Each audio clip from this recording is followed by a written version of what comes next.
Good morning. One of the things that we hear a lot as marketers, that we hear as complaints from people is, I don't know how to sound like me. I don't know what my voice is. I don't know what that even means. I don't know how to not sound like everybody else or sound like a robot.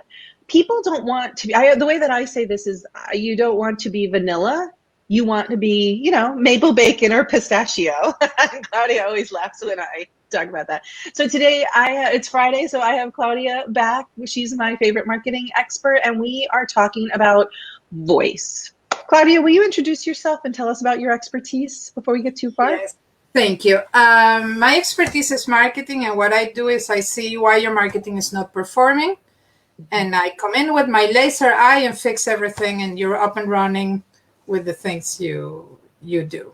So that's a very short version. But that's all we need, right? Like, that's what we need, is a short version. So let's talk about voice. What do you see as the problem with people's voice when it comes to marketing? What's the challenge? Well, I think the first thing is that voice is one of those container words that can mean anything to anybody, so like authenticity and that kind of stuff.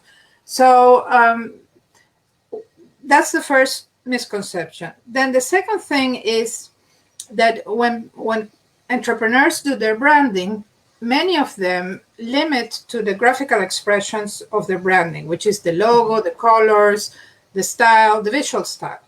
But there is a step previous to it, which is internal branding, where you talk about what your values are, what is your tone of voice, what is the words you are going to use, how do you want to express yourself. And that is, in many cases, it's a step that if you don't do a full branding for your company or for yourself, you tend to obviate that. And that reflects then when you're writing or you're creating things that some days you are humorous and other days you are more academic. And and then you are like, okay, what am I today? Am I vanilla or am I mint chocolate chip? bacon bacon? What am I today? You think the idea of maple bacon ice cream is disgusting. I know you do. But here in America, there is maple bacon ice cream. I know that in America, bacon is everything. So Americans love their bacon. Well, there is ground to it. But so, essentially your voice starts to take shape in your branding exercise. And it's not an isolated thing, because voice, what is voice? Voice is the personality with which you step into the market. So how does that personality look? And you have to be sure what it is, because then when you write or when you create videos or whatever content you're going to create, it needs to reflect your personality. And that's when, for instance, your content pillars, which is, I know it's one of the things you hammer your people with, and it's very good. That's where you can start to see how your voice is. Because one thing is, what is your personality? And the other thing is the implementation of that personality. So for instance, I helped a group of Latin American entrepreneurs in the gastronomic industry to do their branding. And they wanted to disrupt the space.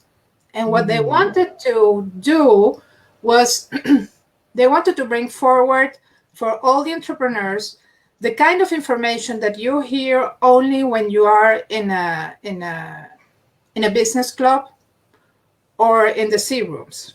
That that privileged information. But they wanted to bring it with a tone of voice that was irreverent and at the same time straightforward. So we found some examples, but then when they brought new writers to the team, it was very difficult for these new people to understand how to translate that voice. And in the end, they became kind of like the content everybody does. So it's tricky. When you say they brought people on, does that mean they brought on like a copywriter or even an assistant to try to create the content for them? Yes, they had writers to write blogs for them. because one of their plans was to create content weekly, twice a week. So, you either manage your company and find clients, or you create content at that scale. Yes, yes. On your own starting. So when they brought new people on board, it was very difficult to explain how to combat that, because they didn't have enough material to show the people. So they had this brand in their head, but immediately they brought new people without having lived the brand themselves. So this is an interesting point that I would love to explore a little bit, because until you find your voice as your own, if you're a personal brand, like most of the people that you and I work with are personal brands, or service-based entrepreneurs, etc., it's really hard to hire somebody to write your stuff for you if you don't even know your own voice. Yeah. And I don't think enough people spend time really deciding on their voice. They either want to sound like everybody else, or maybe they want to sound like their mentor. That's another thing I see. Like, so they just sound like a cookie cutter version of somebody else. And I think it's scary for people to want to infuse their personality into their content, because what if people don't like it? Then that means they don't like me. Yes, I think it's finding your voice is a process, because you start with what you want to bring to the market as a result of your market research and the holes you see in the market, and how you want to make yourself different from the market. But you need to find the point where that is also in communion with who you are. You can't have a light and a light tone if you are somebody who's serious and somebody who doesn't know how to tell a joke, right. or you have this sarcastic sense of humor that you can only interpret if you're hearing in the voice, if you're hearing it in the real life. So you need to be very careful what part of your personality are you bringing, and if you can hold it. So, and that is a try out. You put things out and you see how they work. And I think you set the base of your voice, and as you move on and you create new content and you see how it works, you fine tune it. It's a work in progress, but you need to have a base. So it's kind of like you have to be experimenting and be willing to put it out there and see what lands with people. The experimenting, but you need a framework, because otherwise you would be experimenting in all directions. So you need to have the basis. So what is my personality? My personality is didactic. I want to teach. For instance, I want to make unravel marketing for people. So one of the things that I do in all of my content is that I solve a problem. I clarify a concept. I unravel marketing. So when I create something, I need to check, is it doing that? So to unravel marketing, then I need to see, okay, am I talking to my people? Am I being clear and I'm being plain without being too basic or too layman terms that you become too simple? So, and that is what makes your voice. So you set the basis in your branding, and as you move on with this framework, then you fine tune it. It's not something that you decide, oh, I am this, and it will happen. Very rarely. But don't you have to really tune into who your personality is and how you speak to, maybe how you speak to your clients, how you speak in your real life? If I tried to be, oh my God, I'm trying to think of how to describe my voice, which is a straightforward voice, but I do like some levity and I like to tell stories. But I'm not like, I would not say my voice is pushy or loud. That's not the way I want it to be. But there are plenty of marketers who, like, their whole thing is like, this is the one way to do it. This is the right way to do it. My way is more. They don't have a clear understanding what their voice is. I like that. Okay. The ideal voice is, then again, where you find this communion between your personality and what works in your market. That is your voice. So, for instance, if you're a lawyer and you have sense of humor, I am not sure how that is going to work out in that industry. Unless you really knew that you wanted to work, that the people who wanted to work with you were looking for something than a traditional lawyer. Yes. But then so it really matches up with your buyer's persona, right? Yes. Always comes back to buyer's persona. What a surprise! What a surprise! So who is it that you want to attract? Actually, I was just writing a sales page, and one of the things I had to write was, who isn't this program for? I was writing about my membership site, and I said, if you don't like cursing, I'm not, like, this isn't the program for you, because I like to curse. And so I want to, in my voice, repel the people who they're not, that I'm not going to resonate with. So I think that's an important part of voice that maybe we don't spend enough time really unraveling. Yes, but at the same time, the cursing is a very interesting example what you're using, because, and this is very American, okay? You have the F word, okay, and you can't say the F word. But then you have a book that is, I don't give a F word about anything.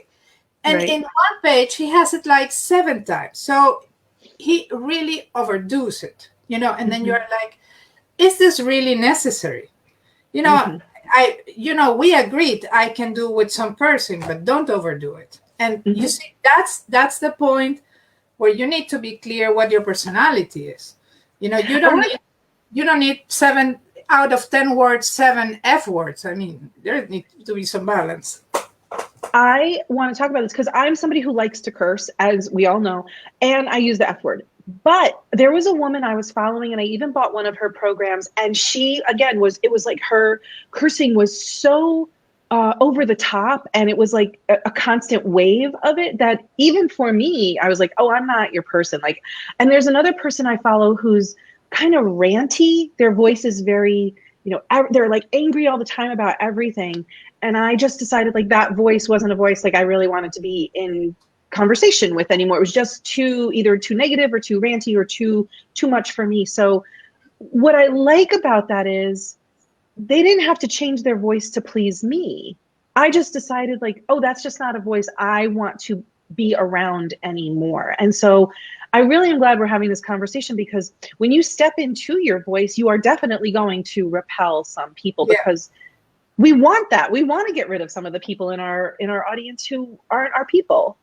Definitely. And, you want your people to become also your ambassadors. So, the liking doesn't need to be 100%, but needs to be around 80%. So there are things like, okay, I can stand this, but her content is so good, or she's really good with communicating it, that I don't care about that 20%.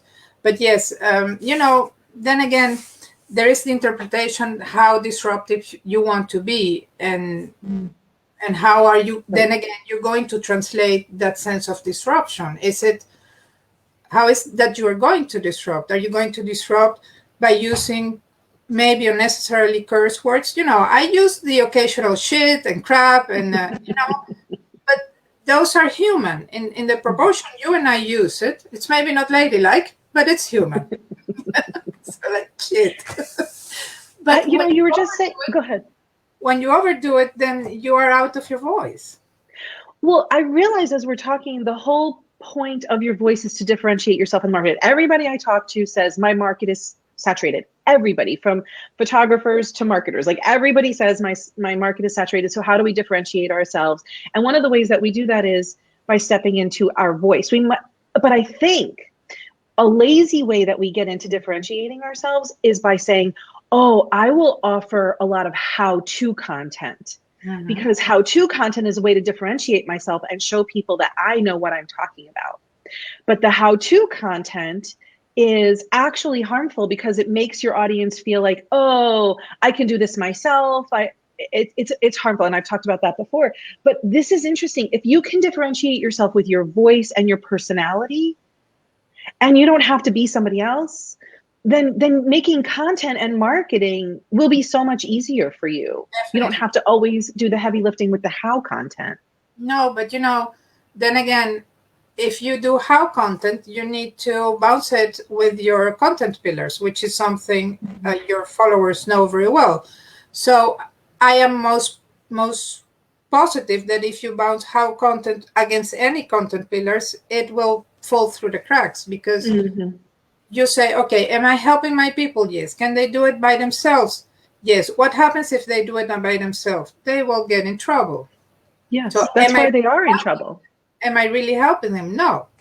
The occasional how-to is perfect, but if Sure. how-to becomes the thick of your content, yes, it's going Yeah. to be. Can we just talk for a few moments about how to develop our voice? When I was a college professor, I used to teach writing, and I was an English professor, and voice was something that my students didn't really know how to do. And again, this is more academic setting than a marketing setting, so it's a little bit different. But I would put up two and it was a silly thing I did. I put up two diaries from a dog and a cat, and the dog was like, he came home. He fed me breakfast. He took me for a walk. He came home again, right? Like that was the dog's diary. And that was like the dog's.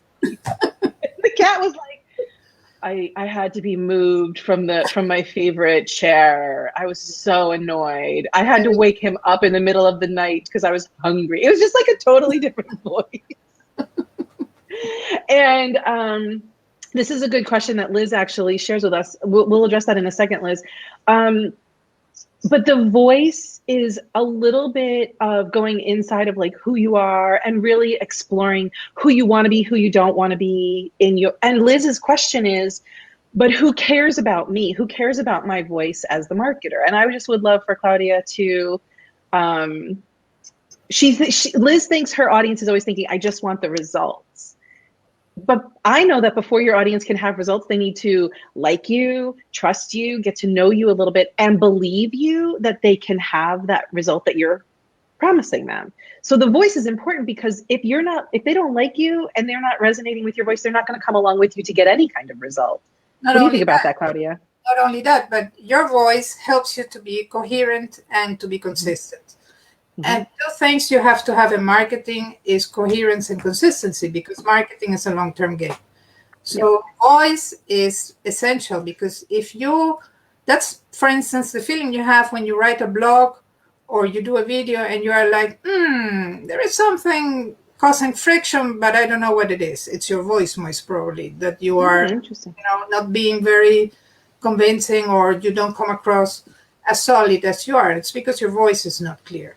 So yes, voice is one of those things. When you are clear about your voice, marketing becomes easier. What I do when I do branding with my clients, we do an exercise about values. So I let them tell stories, and from their stories, I pull out words that they keep saying, and then we make a list, and we group those values in categories. So for instance, communication, transparency, ethics, whatever.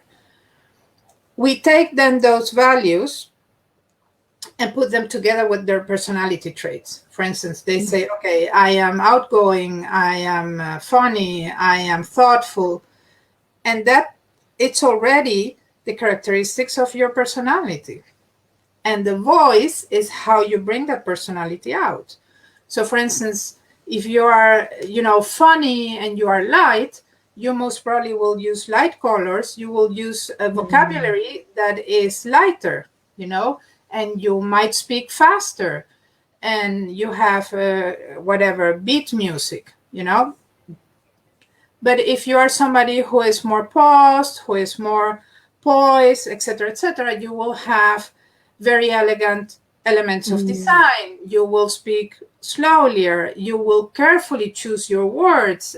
So voice is not only one thing, it's the combination of several things. But if you go to your values and you go to your personality traits and you put that together, you have a good base for your voice.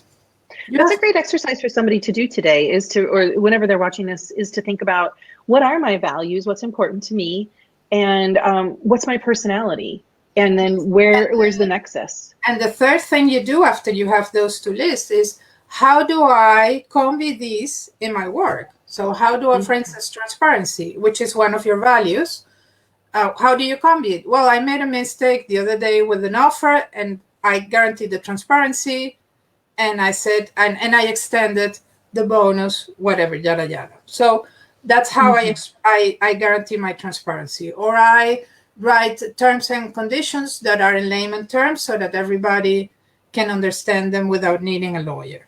How do I clarity? Well, my vocabulary is clear. So when you have the two lists, your values and your personality traits, then you ask yourself, how do I manifest these in my work, in my daily work? And there you have a pretty good basis.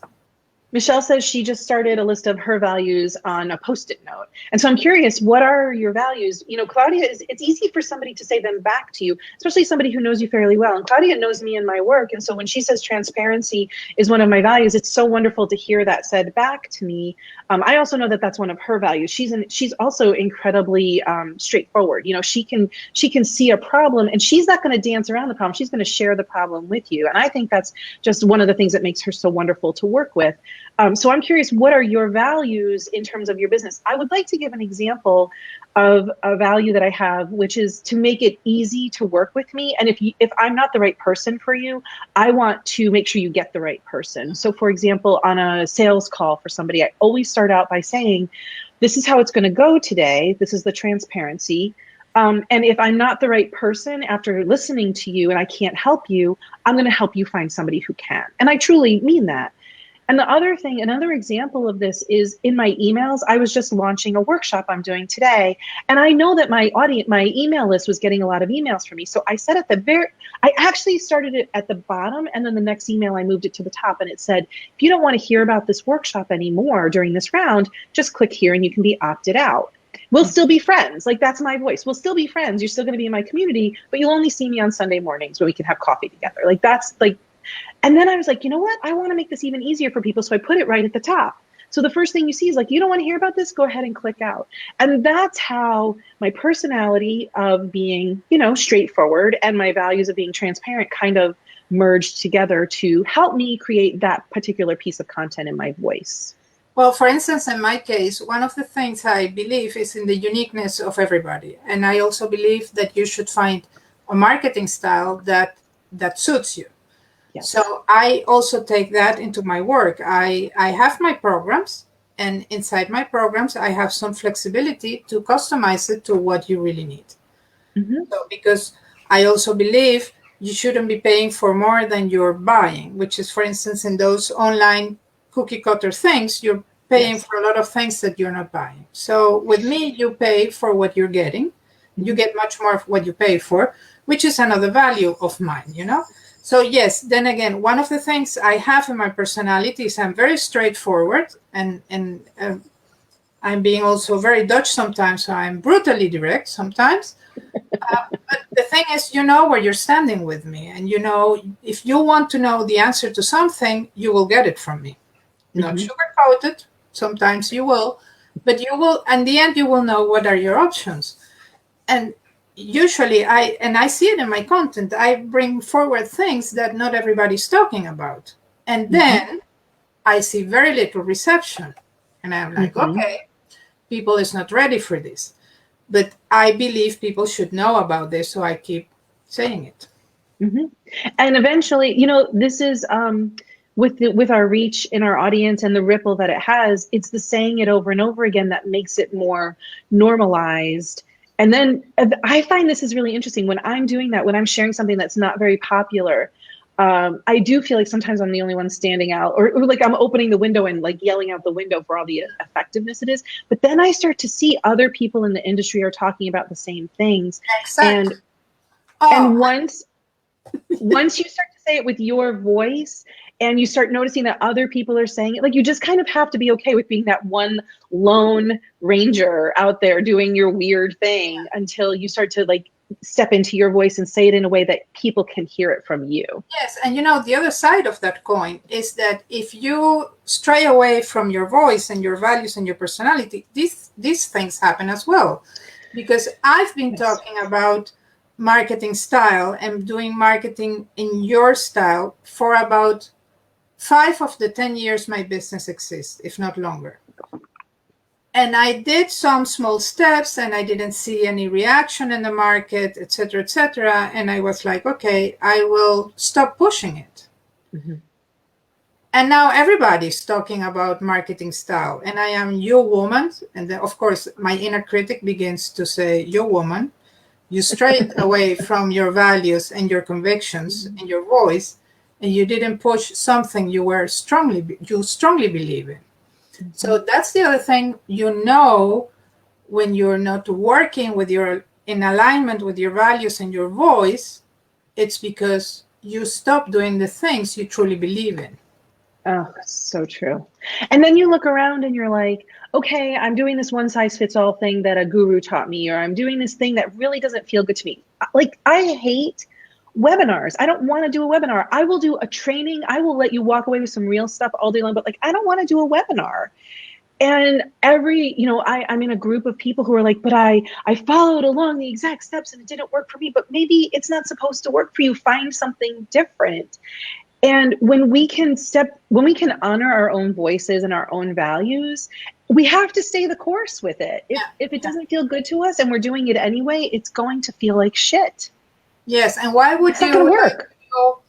Why would you like to do exactly as somebody else is doing? I mean, if you want to replicate the success formula, you have to do it in your way. You have to take what works for you. The thing with, there are online things that are very good. Not all of them are very bad. But some of these online programs really don't show you the puzzle where you are, where in the roadmap you are, So you buy a product. Let me give you an example. Let somebody says, if you want to create a community, go to Facebook and create a community, then you will have people that truly follow you, and then you can sell directly to them, right? Okay, so you get this community thing and you buy this idea, to keep it simple. But nobody tells you how hard it is to create a community, what you have to do to create a community, what you need before you start buying that thing, and that you might need Facebook ads, etc., etc.